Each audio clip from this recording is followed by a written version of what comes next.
Morgan Stanley survey సంస్థ ఒక report అయితే ఇవ్వడం జరిగింది. రిపోర్ట్ కాదు, ఒక ప్రెడిక్షన్ అయితే చెప్పడం జరిగింది.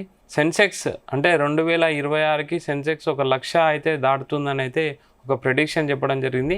ఈ ప్రెడిక్షన్ అయితే ప్రజెంట్ సోషల్ మీడియాలో బాగా వైరల్ అవుతుంది. యాక్చువల్గా మోర్గాన్ స్టాన్లీ లాంటి పెద్ద సంస్థ ఇండియా గురించి ఇలా ప్రిడిక్షన్ చెప్పడం ఎందుకనంటే, ముఖ్యంగా ఇండియాలో ఎకనామిక్ గ్రోత్ బాగా ఉందని అయితే ఒక చిన్న హింట్ ఇవ్వడం జరిగింది.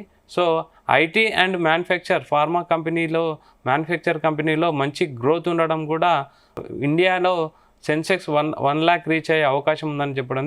ముఖ్యంగా వాళ్ళు చెప్పిన పాయింట్ చూస్తే ప్రపంచంలో ఫాస్టెస్ట్ గ్రోయింగ్ ఎకానమీ ఇండియా అని చెప్పారు. భారీ క్యాపెక్స్ సైకిల్ స్టార్ట్ అవుతుందని అయితే ఇంటిమేట్ చేయడం జరిగింది. బ్యాంకింగ్, మ్యానుఫ్యాక్చర్, టెక్ రంగాల్లో స్ట్రాంగ్ ఎర్నింగ్ గ్రోత్ ఉండడం ఇదొక పాయింట్ వాళ్ళు ప్రస్తావించారు. విదేశీ ఇన్వెస్టర్లు ఇండియాపై అలొకేషన్ అయితే పెంచడం జరిగింది. అంటే ఎఫ్ఐఎల్లో కూడా ఇన్వెస్టర్లు అండ్ ఎఫ్ఐఎల్ కూడా ఓవరాల్గా అలొకేషన్ అయితే ఇండియా వైపు ఎక్కువగా పెంచడం అనేది మనం అబ్జర్వ్ చేయొచ్చు అని చెప్తున్నారు.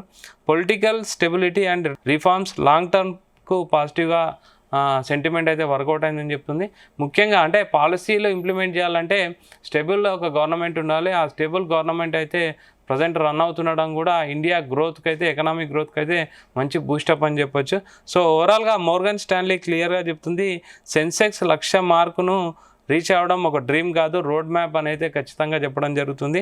కానీ మనం గుర్తుంచుకోవాల్సిన విషయం ఏంటంటే, ఎక్స్పర్ట్ చెప్పడం ఏంటంటే, మార్కెట్ ఎప్పుడు స్ట్రేట్ లైన్లో పైకి వెళ్ళదు, డిసిప్లైన్డ్గా ఇన్వెస్ట్ చేయాలి. కాబట్టి జాగ్రత్తగా చూసి ఇన్వెస్ట్ చేయడం అండ్ అలొకేషన్ కూడా మనము ఒక పద్ధతి ప్రకారంగా చేసుకొని ఒక ఫైనాన్షియల్ అడ్వైజర్ని తీసుకొని వెళ్తే మాత్రం మంచి రిజల్ట్స్, మీకు మంచి లాభాలు ఉంటాయని అయితే ఎక్స్పర్ట్ చెప్పడం జరుగుతుంది.